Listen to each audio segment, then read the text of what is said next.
अरे जल्दी से शगुन का थाल सजाओ, मेरा बेटा बहू लेकर घर आ रहा है।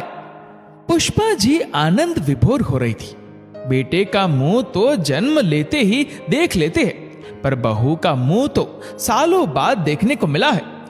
उनकी बेटी सोम्या थाल सजाकर ले आती है और वो जैसे ही दहलीज पर सुरभि और पवन आते हैं, उन्हें देखकर खुशी से उनकी आंखें चमक जाती है और वो दोनों की आरती उतारती है। कलश से भरे चावल ढुलका कर नई नवेली दुल्हन सुरभि आनंद भवन में कदम रखती है। रिश्तेदारों और पड़ोसियों से घर भरा रहता है। मंगल गीत गाए जा रहे थे। इन्हीं सबके बीच सुरभि उठकर अपने कमरे में चली जाती है तो पुष्पा जी अंदर कमरे में जाती है।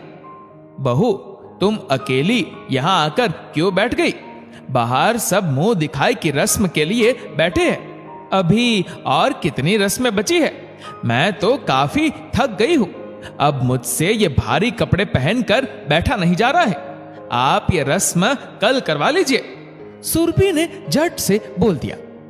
नहीं बहू, आज सब लोग हैं। कई सारे तो आज शाम या कल सुबह चले जाएंगे। ये रस्म तो आज और अभी होगी।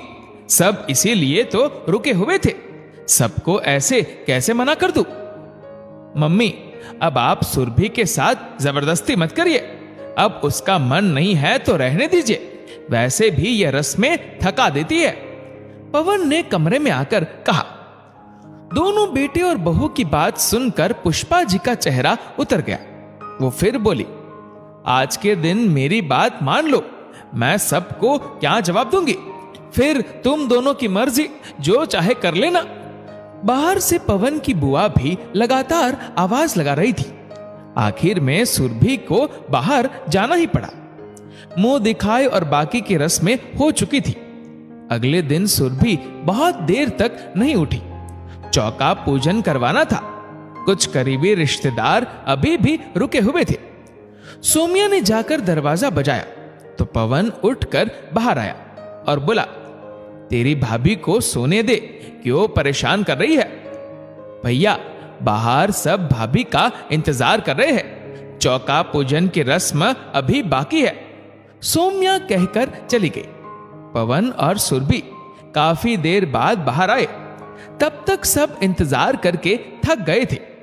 सुरभि, तुझे जो मीठा बनाना आता है वो बना दे, ताकि यह रस्म पूरी हो जाए।